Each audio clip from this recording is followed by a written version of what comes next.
Esse problema de identificar árvores geradoras de custo mínimo possui aplicação em diversas áreas.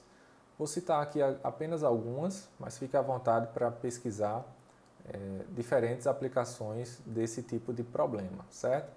Então, uma das aplicações que inclusive é citada no livro que nós estamos utilizando na disciplina, dos professores Goldbar e Goodbar, seria em campos de petróleo, onde existem sistemas que são complexos, que visam coletar e direcionar os óleos dos poços em um solo submarino.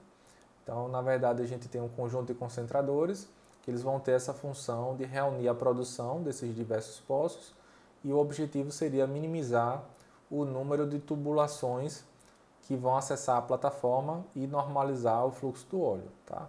Então, esse problema é um problema de otimização que é significativo e esse problema é determinado pela necessidade de definir a localização e a capacidade desses processadores.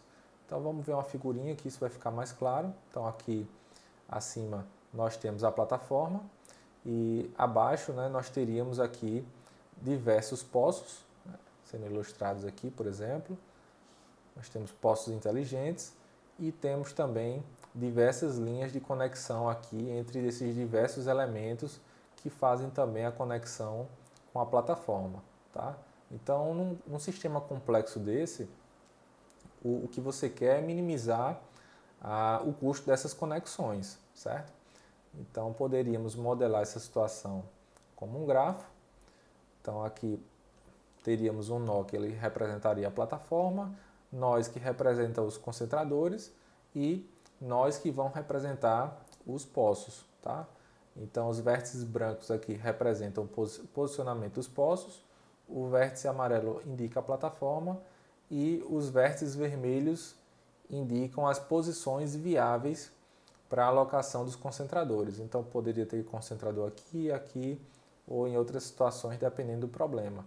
E aí, o problema consiste em determinar a árvore geradora de custo mínimo, visto que a árvore vai representar um grafo conexo, acíclico, tá? E de custo mínimo, como a gente quer minimizar o custo das conexões. Certo? Então, isso daqui poderia ser um exemplo de aplicação dessa problemática de árvore geradora de custo mínimo. Outro exemplo de aplicação, a gente pode ver em problemas voltados a sinais de redes, certo? Então, nós temos uma rede, um sinal ele pode ser gerado em um ponto da rede e esse sinal ele vai transitar através de pontos de codificação e vai ser distribuído entre os usuários da rede. Então, nós temos que esse serviço de decodificação ele vai ter custos diferentes em cada ponto da rede, em virtude de algumas variáveis, né? Por exemplo, como característica da demanda e operação em cada ponto da rede. E diferentes configurações dessa distribuição podem resultar em custos diferentes. Então, existe um problema específico dentro da teoria dos grafos, que é o problema de árvores de Steiner, e basicamente pode ser visto também como uma aplicação disso que a gente acabou de ver. Então, nós temos aqui um exemplo de um grafo que representa uma rede, certo? Temos aqui que esse grafo ele é ponderado e, em especial, nós temos que esses vértices de cor cinza eles vão indicar pontos de decodificação. Né? Então, temos também alguns pontos, né, que representam usuários que vão receber o sinal. Temos um ponto aqui em particular também, né, para transmissão e distribuição. Nesse caso particular, né, o problema deixa de ser definir uma árvore geradora de custo mínimo para ser definir uma árvore de Steiner, certo? E aí, como eu sei que você possui bastante curiosidade, você vai pesquisar um pouco sobre isso assim que terminar esse vídeo, tá? Então, por exemplo, aqui nós temos que essa árvore de Steiner, ela parte desse ponto, né, que é de onde distribui, vai passar pelos vértices cinzas e não necessariamente todos. Então percebam que aqui a gente tem um vértice e um outro vértice que não estão sendo atendidos por essa árvore.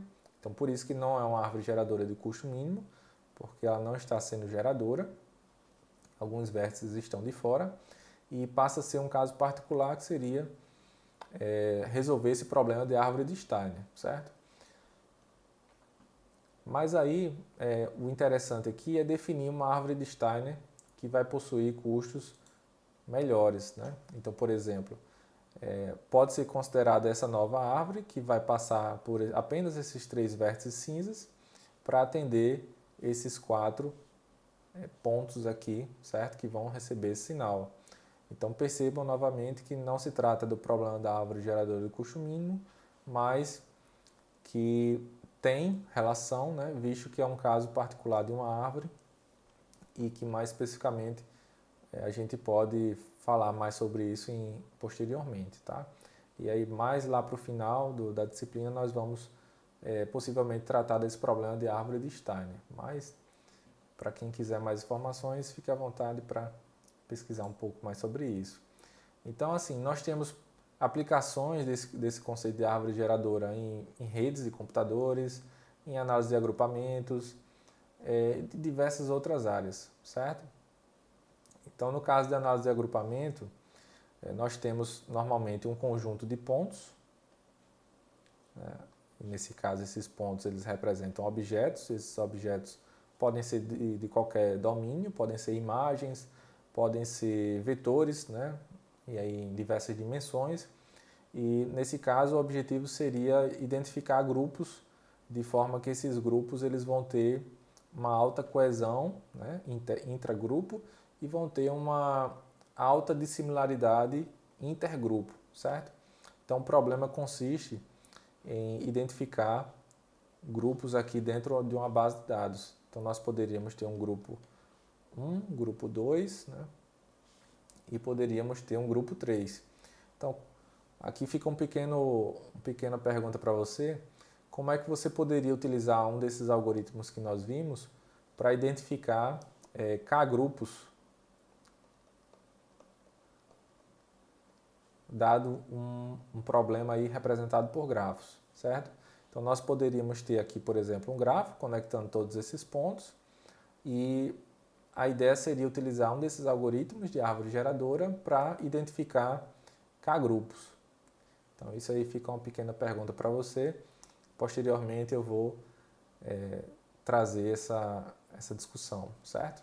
Bom, existem diversas outras aplicações para esse problema de identificar uma árvore geradora de custo mínimo. E por fim, outros exemplos podem ser identificados no livro-texto que estamos utilizando. E no mais, espero que tenha ficado claro todos esses exemplos que foram vistos, os conceitos relacionados à árvore geradora de custo mínimo e esses 2 algoritmos clássicos da literatura, tá? Enfatizando que existem outros algoritmos com complexidades melhores, mas o que nós vamos abordar inicialmente são esses 2 algoritmos clássicos. Bons estudos e até os próximos vídeos. Tchau, tchau.